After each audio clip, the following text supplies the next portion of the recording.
जय मसीह की। भक्ति वचन पर मरकुस 11 के अध्ययन पर आपका स्वागत है।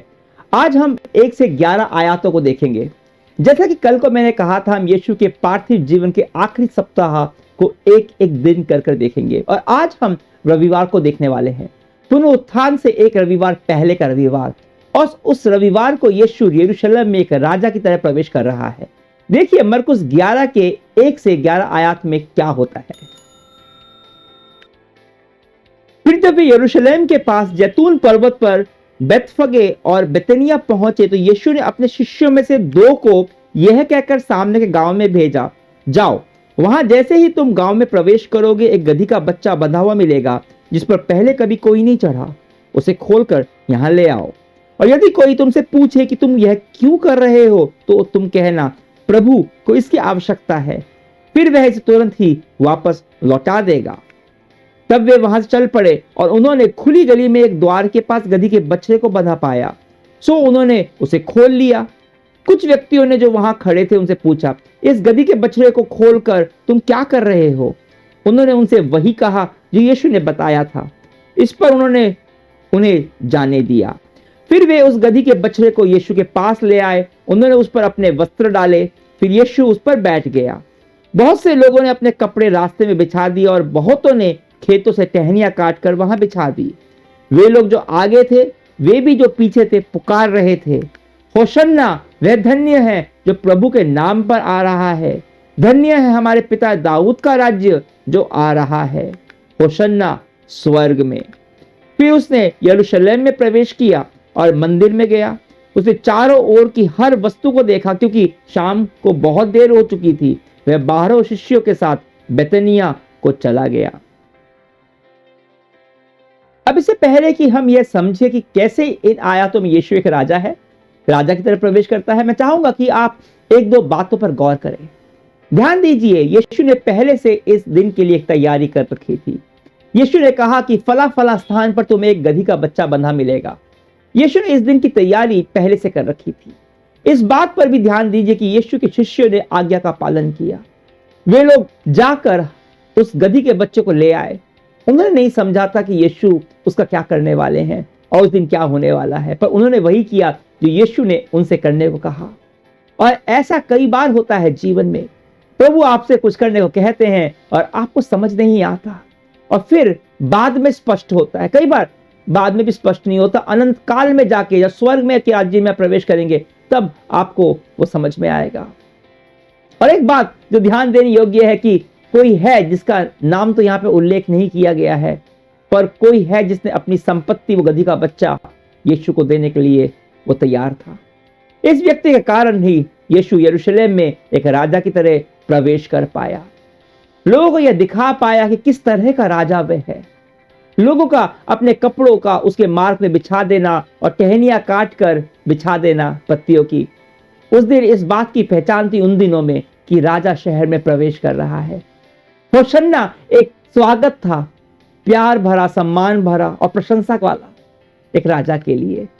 तो अब आपके दिमाग में प्रश्न उठ रहा होगा कि जब यीशु एक राजा की तरह प्रवेश कर रहा था तो घोड़े पर करता ना, क्यों वे गधे के बच्चे के ऊपर सवार होकर वो शहर में दाखिल हुआ? इसके लिए आपको उस समय की मध्य पूर्वी परंपरा को समझना पड़ेगा, संस्कृति को समझना पड़ेगा। प्राचीन मध्य पूर्वी दुनिया में अगर कोई नेता घोड़े के ऊपर सवारी करते हुए, राजा घोड़े के ऊपर सवारी करते हुए कहीं जाता, इसका अर्थ था कि वह युद्ध करने जा रहा है।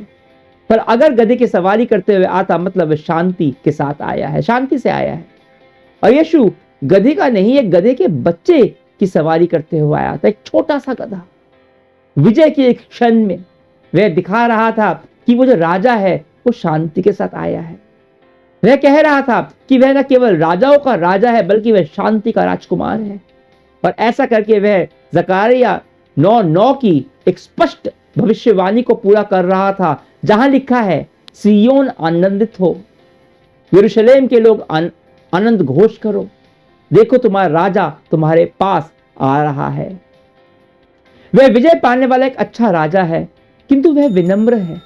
वह गधे के बच्चे पर सवार है, एक गधे के बच्चे पर सवार। यीशु जानते थे कि क्या कर रहे हैं। उस दिन वो गधे के बच्चे पर सवार यरूशलेम में प्रवेश कर यह बता रहे थे कि उस भविष्यवाणी की वह भविष्यवाणी की पूर्ति है। अब यह बहुत ही दिलचस्प है। यीशु के शिष्य और लोग जो होसन्ना होसन्ना चिल्ला रहे थे, अगर यीशु ने उनके लिए उनकी महत्वाकांक्षा को सुना होता तो वह घोड़े पर सवार होकर आता, युद्ध की घोषणा करते हुए आता, रोमियो शासन के खिलाफ। पर यीशु ने उनकी नहीं सुनी, यीशु ने पिता परमेश्वर की सुनी। पिता की इच्छा को उसने महत्व दिया और इसलिए आज्ञा का पालन करते हुए वह गधे पर बैठकर यरूशलेम आया। उस गधे पर बैठा यीशु के हृदय में कोई अहंकार नहीं था, घमंड नहीं था। वह हृदय से दीन और आज्ञाकारी था और उसका दिल टूटा हुआ था, टूटा हुआ दिल था उसका दिल लोगों के लिए दुखी था। और जब उसका दिल टूटा हुआ था, दुखी था, उसने क्या किया? जब पिता के सामने दीन होकर आज्ञाकारी बन गया। तो जब आपका दिल टूट रहा हो, जब आपके दिल में दुख हो, कष्ट हो, वेदना हो, तो आप क्या करोगे? परमेश्वर से एक दीन और आज्ञाकारी हृदय की मांग करें।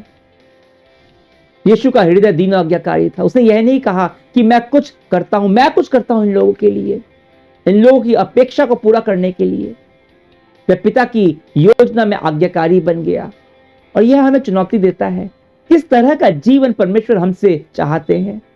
जब मैं एक तरफ लोगों की आवाज सुनता हूं, अपने परिवार की, अपने दोस्तों की आवाज सुनता हूं, उनकी जो मेरे लिए अपेक्षाएं हैं उसकी आवाज सुनता हूं, या दूसरी तरफ परमेश्वर की आवाज सुनता हूं, तो कौन सी आवाज मेरा ध्यान आकर्षित करेगी? अब मुझे पता है आप लोग बहुत अच्छे विश्वासी हैं, आप बोलेंगे परमेश्वर की आवाज। तो सच्चाई तो यह है कि लोगों की आवाज अक्सर परमेश्वर की आवाज से बहुत अधिक जोर से होती है।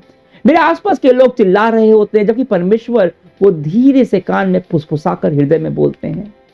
और जो हमें जोर से सुनाई देता है, हमारा ध्यान अधिकतर उस तरफ जाता है और वही हमारी प्राथमिकता बन जाता है। यहां लोग होशन्ना होशन्ना चिल्ला रहे थे, जिसका अर्थ है अब भी बचाओ, अब भी उद्धार करो। यह केवल एक प्रार्थना नहीं थी, घोषणा नहीं थी, प्रार्थना नहीं थी, ये एक मांग थी, डिमांड थी, अब भी बचाओ हमें। वे लोग राजनीतिक मसीहा चाहते थे, जो रोमियो साम्राज्य को इजराइल से उठाकर फेंकता। पर यीशु ने उनकी नहीं सुनी, उसने पिता की सुनी और वह दीनता के साथ गधे पर बैठकर आया, पिता का आज्ञाकारी बनकर। और यह है आत्मिक विजय का असली राज। यीशु यरूशलेम में आया जब फसह के उत्सव में जनसंख्या यरूशलेम में तिगुनी हो जाया करती थी। उत्सव का माहौल था और लोग यीशु के आने से उनका उत्साह कई गुना बढ़ गया होगा। वे लोग सोच रहे होंगे यीशु रोमियो साम्राज्य को इजराइल से उखाड़ फेंकेंगे, दाऊद का राज्य स्थापित करेंगे। वे यीशु का स्वागत कर रहे थे, पर इस बीच यीशु ने खड़े होकर यह नहीं कहा मेरी तरफ देखो, मैं हूं तुम्हारा उद्धार करता, तुम्हारा मसीहा। उसने पिता परमेश्वर की दी हुई भविष्यवाणी के ऊपर तरफ संकेत किया, परमेश्वर की तरफ संकेत किया। उसने संकेत किया परमेश्वर द्वारा दी गई भविष्यवाणी, उसकी इच्छा की तरफ। आप क्या करेंगे? मैं क्या करूंगा? जब कभी वह दिन आएगा और लोग आपकी वाही वाही करेंगे, आपसे अपेक्षाएं रखेंगे, तो आप क्या कहेंगे? मेरी तरफ देखो, या परमेश्वर की तरफ संकेत करेंगे? आपके दिल आपकी महिमा के क्षण के लिए फूला नहीं समा रहा होगा, या फिर आप परमेश्वर की तरफ ध्यान लेकर जाएंगे? अगर हम इतिहास में परमेश्वर के महान दासों को देखें तो सब में यह समानता थी। जब मूसा लाल सागर पर खड़ा था और अपनी लाठी को आगे कर लाल सागर को विभाजित करने वाला था, उसने यह नहीं कहा देखो मैं क्या करने वाला हूं। उस बड़ी जीत के मौके पर उसने कहा देखो आज तुम लोगों को परमेश्वर कैसे बचाता है, परमेश्वर कैसे बचाता है। उससे पहले उत्पत्ति की किताब में यूसुफ 13 साल तक बंदी गृह में रहता है और फिर उसका एक विजय का पल आता है, जीत का पल आता है। उसे अभी मिस्र का राज्यपाल बनाने वाले हैं। उससे पूछा जाता है कि तुम इस सपने का मतलब समझा सकते हो? यूसुफ कहता है, यूसुफ कह सकता था हाँ, सपनों का मतलब समझाना मेरे लिए बाएं हाथ का खेल है। वो कहता है मेरी अपनी बुद्धि नहीं है कि मैं सपनों को समझ सकूं, केवल परमेश्वर ही है जो शक्ति रखता है और फिरौन के लिए परमेश्वर यह करेगा, मैं नहीं, परमेश्वर यह करेगा। यूसुफ ने परमेश्वर की तरफ संकेत किया। यही कई वर्षों के बाद दानियल के जीवन में भी हुआ। राजा ने दानियल से पूछा क्या तुम मुझे मेरे सपने और उसके अर्थ के बारे में बता सकते हो? चाहता तो दानियल गंभीरता के साथ सिर कह सकता था, हाँ बता सकता हूं मैं, अपने आप को बुद्धिमान दिखा सकता था। तो उसने ऐसा नहीं किया। उसने कहा स्वर्ग में एक परमेश्वर है, एक ऐसा है जो भेद भरी बातों का रहस्य बताता है। दानियल जानता था परमेश्वर उसका इस्तेमाल कर रहा है। मूसा जानता था कि परमेश्वर उसका इस्तेमाल कर रहा है, फिर भी वे लोग परमेश्वर की ओर संकेत करते हैं। यीशु जानता था कि वह पिता की इच्छा को पूरा कर रहा है। वह तो खुद ही परमेश्वर है, फिर भी वह पिता की तरफ संकेत करता है। यीशु जो परमेश्वर है वह आत्मा में दीन है। परमेश्वर जो ब्रह्मांड का सृष्टि करता है, मालिक है, वह आत्मा में दीन है, विनम्र है। हम जो उसके चेले हैं उसका अनुसरण करते हैं। हम क्या हैं? हम क्या हैं? आइए परमेश्वर से इस बारे में बात करते हैं। यीशु, सबसे पहले मैं यह मानता हूं कि तू राजा है और मैं तुझसे सीखना चाहता हूं कि आत्मा में दीन कैसे कैसे रहते हैं। तू मनुष्य रूप में परमेश्वर है, फिर भी तूने पिता परमेश्वर की ओर संकेत किया। तूने एक दीन गधे की सवारी की, यह बताने के लिए कि तू शांति का राजकुमार है। तू शांति के साथ आया, तू दीनता के साथ आया है। जब लोग तेरी प्रशंसा कर रहे थे, तेरे से अपेक्षा कर रहे थे कि तू उन्हें राजनीतिक तौर से छुटकारा दिलाएगा, उस समय तूने पिता की इच्छा की तरफ संकेत किया। यीशु मेरी मदद कर एक दीन और विनम्र जीवन जीने के लिए, कि यीशु मैं लोगों का ध्यान अपनी तरफ नहीं तेरी तरफ ले जा सकूं। ऐसा करने भी मदद कर यीशु, तेरे नाम से प्रार्थना करता हूं, आमीन। कल हमसे फिर से मिलिएगा और यीशु को मंदिर की सफाई करते हुए देखेंगे एक याजक की तरह। तब तक के लिए आज्ञा दीजिए। परमेश्वर की महिमा हो।